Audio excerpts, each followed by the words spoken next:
চোখে মুখে স্বপ্ন একটা জার্সি গায়ে জড়ানোর, লাল সবুজ জার্সি। যে স্বপ্নের তাড়নায় চাঁদপুর, কুমিল্লা কিংবা নোয়াখালী সহ চট্টগ্রাম বিভাগের সব জেলা থেকে ছুটে এসেছেন একঝাঁক তরুণ। সম্ভাবনাময় ও প্রতিভাবান ক্রিকেটার বাছাই করে দীর্ঘমেয়াদী প্রশিক্ষণের মাধ্যমে জাতীয় পর্যায়ের জন্য খেলোয়াড় তৈরির উদ্যোগ নিয়েছে চট্টগ্রাম আঞ্চলিক ক্রিকেট সংস্থা। আমি রাঙামাটি থেকে একজনই আসছি। চট্টগ্রাম ক্রীড়া সংস্থার আয়োজনে দীর্ঘমেয়াদী স্কিল ক্যাম্প। এখানে আসলে এটার মাধ্যমে বাংলাদেশের চট্টগ্রাম অঞ্চলের যে প্রতিভাবান ক্রিকেটাররা তারা উঠে আসবে। স্কিল থেকে যতটুকু আমরা ইমপ্রুভ করব আমাদের লাইফে ফিউচারের ম্যাচগুলোর জন্য আই থিঙ্ক আমাদের জন্য বেস্ট প্ল্যাটফর্মটা হবে এই ক্যাম্পটা।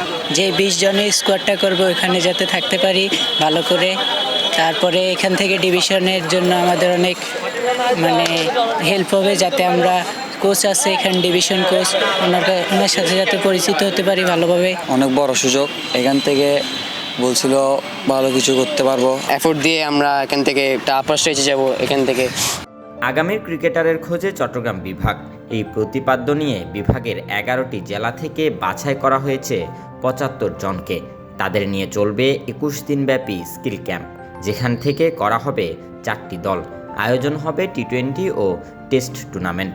আগামী 5 বছরের মধ্যে চট্টগ্রাম থেকে জাতীয় দলে একাধিক প্লেয়ার তৈরি করার লক্ষ্য নিয়ে এই যাত্রা, বলছেন চট্টগ্রাম আঞ্চলিক ক্রিকেট সংস্থার আহ্বায়ক আজম নাসির উদ্দিন। এখন হয়তো একটা জেলা থেকে একেবারে 7-8 জন জাতীয় দলে প্রতিনিধিত্ব করবেন, সেটা প্রত্যাশা করাটা অনেকটা অবাস্তব। তারপরে আমাদের চেষ্টা থাকবে যে যাতে আমরা সবসময়ই ধারাবাহিকভাবে জাতীয় দলের একাধিক ক্রিকেটার চট্টগ্রাম থেকে আমরা তৈরি করতে পারি।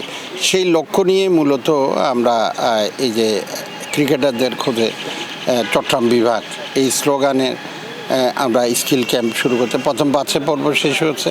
আজকে থেকে 21 দিন ব্যাপী স্কিল ক্যাম্প হবে। এখান থেকে আবার 4টে দল গঠন করা হবে। আমরা চাচ্ছি যে চট্টগ্রাম থেকে আগামী 5 বছরের মধ্যে জাতীয় দলে একাধিক ক্রিকেটার আমরা তৈরি করতে আর কি। দেশের 6টি বিভাগে আঞ্চলিক ক্রিকেট সংস্থা গঠিত হলেও চট্টগ্রামে প্রথম এমন কার্যক্রম হাতে নিয়েছে সবার আগে।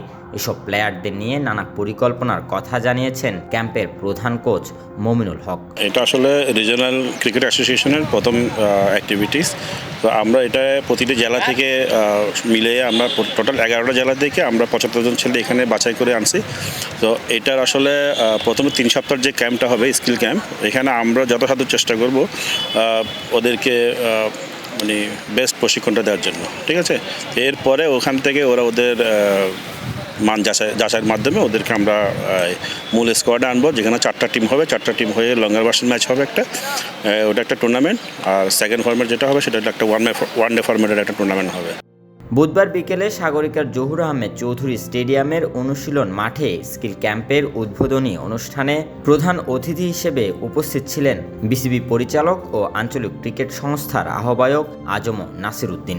এ সময় বক্তব্য রাখেন সদস্য সচিব সিরাজউদ্দিন মোহাম্মদ আলমগীর, অর্থ সম্পাদক আলী আব্বাস।